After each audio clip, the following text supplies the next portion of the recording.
Hey family, and anybody else watching, and welcome back to As For Me and My House. Today we are in Proverbs 13, 14, and 15, going out to Declan today. Last time we were looking at this comparative poetry of Solomon. This A does this, but B does this. The righteous man does this, but the wicked does this. So again, comparing the two. And we're going to look at more of that today in 13, 14, and 15. And Declan, I got something kind of interesting for you. Excuse me. I don't think I've ever looked at least Proverbs like this before, but I'm going to suggest that you look at it a specific way when reading parts of these chapters, just to try it out, because I think there is a little bit of wisdom in this. I'll explain a little bit more after I read this. But again, Proverbs 13, 14, and 15 are where we're going to find all this comparative literature back and forth. So again, starting with 13. A wise son heeds his father's instruction, but a mocker does not listen to rebuke. From the fruit of his lips, a man enjoys good things, but the unfaithful have a craving for violence. He who guards his lips guards his life, but he who speaks rashly will come to ruin. The sluggard craves and gets nothing, but the desires of the diligent are fully satisfied. The righteous hate what is false, but the wicked bring shame and disgrace. Righteousness guards the man of integrity, but wickedness overthrows the sinner. One man pretends to be rich, yet has nothing. Another pretends to be poor, yet has great wealth. A man's riches may ransom his life, but a poor man hears no threat. The light of the righteous shines brightly, but the lamp of the wicked is snuffed out. Pride only breeds quarrels, but wisdom is found in those who take advice. Dishonest money dwindles away, but he who gathers money little by little makes it grow. Hope deferred makes the heart sick, but a longing fulfilled is a tree of life. He who scorns instruction will pay for it, but he who respects a command is rewarded. The teaching of the wise is a fountain of life, turning a man from the snares of death. Good understanding wins favor, but the way of the unfaithful is hard. Every prudent man acts out of knowledge, but a fool exposes his folly. A wicked messenger falls into trouble, but a trustworthy envoy brings healing. He who ignores discipline comes to poverty and shame, but whoever heeds correction is honored. A longing fulfilled is sweet to the soul, but fools detest turning from evil. He who walks with the wise grows wise, but a companion of fools suffers harm. Misfortune pursues the sinner, but prosperity is the reward of the righteous. A good man leaves an inheritance for his children's children, but a sinner's wealth is stored up for the righteous. Excuse me. A poor man's field may produce abundant food, but injustice sweeps it away. He who spares the rod hates his son, but he who loves him is careful to discipline him. The righteous eat to their heart's content, but the stomach of the wicked goes hungry. Chapter 14. The wise woman builds her house, but with her own hands the foolish one tears hers down. He whose walk is upright fears the Lord, but he whose ways are devious despises him. A fool's talk brings a rod to his back, but the lips of the wise protect them. Where there are no oxen, the manger is empty, but from the strength of an ox comes abundant harvest.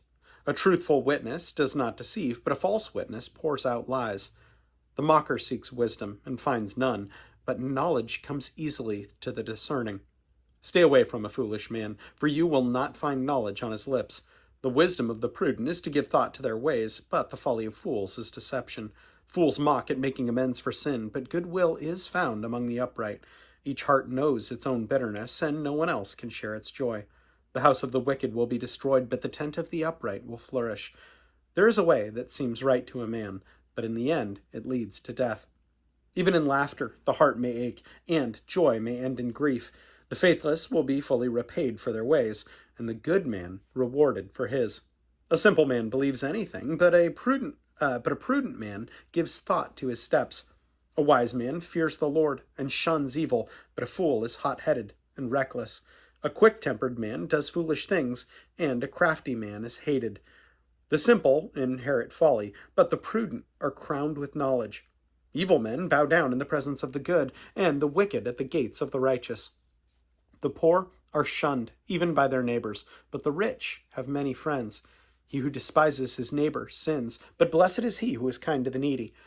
Do not those who plot evil go astray, but those who plan what is good find love and faithfulness. All hard work brings a profit, but mere talk leads only to poverty. The wealth of the wise is their crown, but the folly of fools yields folly. A truthful witness saves lives, but a false witness is deceitful. He who fears the Lord has a secure fortress, and for his children it will be a refuge. The fear of the Lord is a fountain of life, turning a man from the snares of death. A large population is a king's glory, but without subjects a prince is ruined. A patient man has great understanding, but a quick-tempered man displays folly. A heart at peace gives life to the body, but envy rots the bones. He who oppresses the poor shows contempt for their Maker, but whoever is kind to the needy honors God. When calamity comes, the wicked are brought down, but even in death the righteous have a refuge. Wisdom reposes the heart of the discerning, and even among fools she lets herself be known. Righteousness exalts a nation, but sin is a disgrace to any people. A king delights in a wise servant, but a shameful servant incurs his wrath.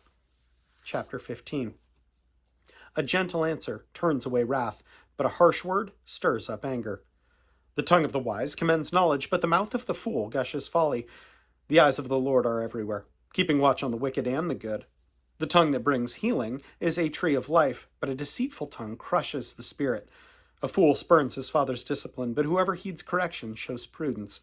The house of the righteous contains great treasure, but the income of the wicked brings them trouble. The lips of the wise spread knowledge, but not so the hearts of fools. The Lord detests the sacrifice of the wicked, but the prayer of the upright pleases him. The Lord detests the way of the wicked, but he loves those who pursue righteousness. Stern discipline awaits him who leaves the path. He who hates correction will die. Death and destruction lie open before the Lord. How much more the hearts of men? A mocker resents correction. He will not consult the wise. A happy heart makes the face cheerful, but heartache crushes the spirit. The discerning heart seeks knowledge, but the mouth of a fool feeds on folly. All the days of the oppressed are wretched, but the cheerful heart has a continual feast. Better a little with the fear of the Lord than great wealth with turmoil. Better a meal of vegetables where there is love than a fattened calf with hatred. A hot-tempered man stirs up dissension, but a prudent man calms a quarrel. The way of the sluggard is blocked with thorns, but the path of the upright is a highway. A wise son brings joy to his father, but a foolish man despises his mother. Folly delights a man who lacks judgment, but a man of understanding keeps a straight course. Plans fail for lack of counsel, but with many advisers they succeed. A man finds joy in giving an apt reply. How good is a timely word! The path of life leads upward for the wise, to keep him from going down to the grave. The Lord tears down the proud man's house, but he keeps the widow's boundaries intact.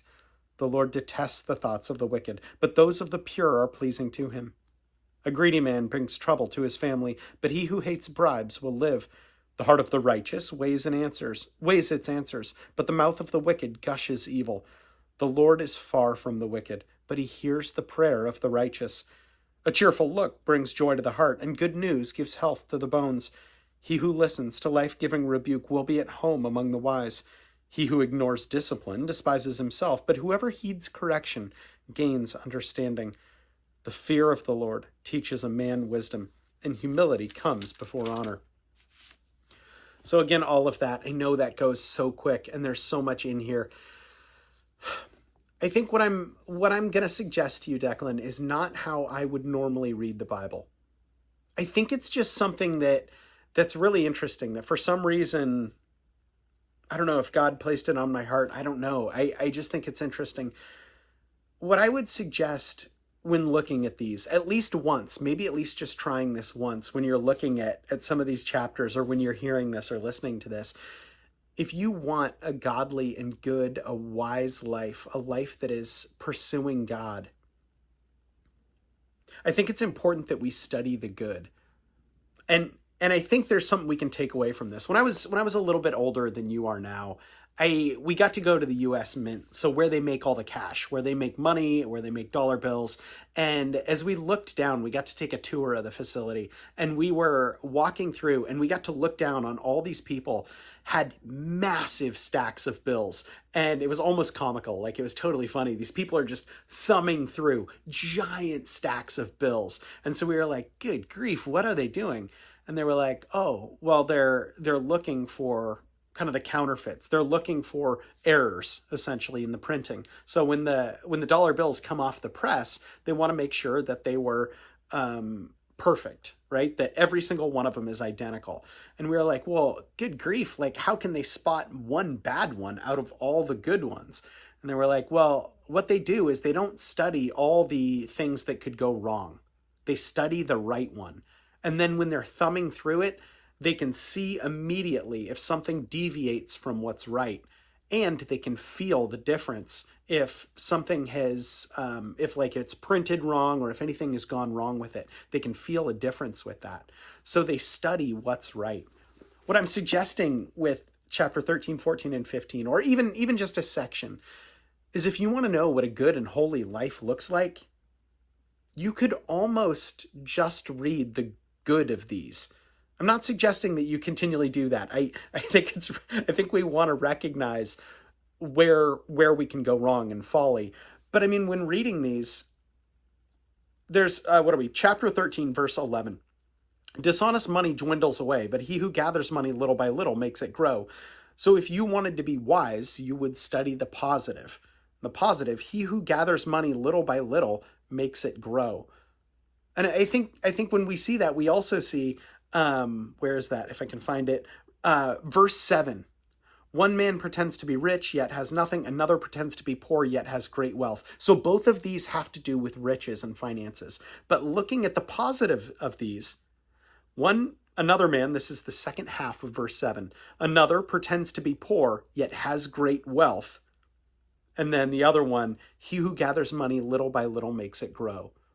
Well, I mean, looking at those two, I think about that. And people who gain, if you won the lottery, you won millions of dollars, right?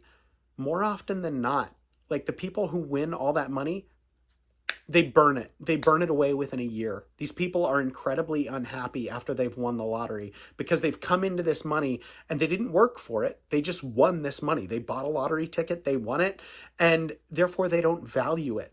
So they just buy expensive cars, maybe a house or whatever.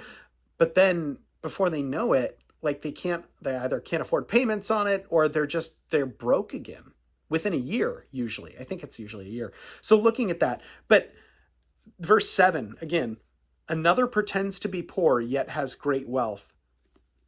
There's a lot of wisdom in that.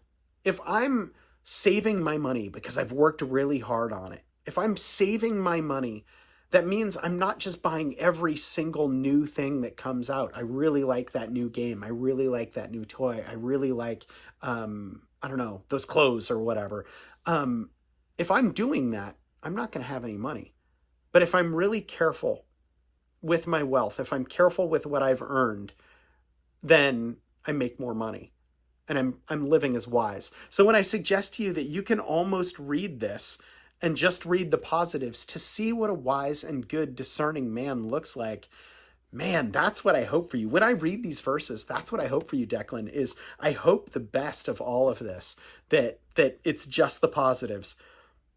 But I think that we do need to eventually recognize the dangers, and that's where the negatives come in. Either way, worth praying about. So let's do it. My God, I thank you so much for Declan. I thank you for the joy that he is, God, and I pray for him today that you help him to live a wise and prudent life, Lord. You have given him such an amazing family, a godly family, a family that respects your word and loves you, God. I thank you so much for it and so much for him, Lord. I pray for that wisdom and that discernment, God. Be with him as he grows in that. I pray all these things through your son, Jesus. Amen.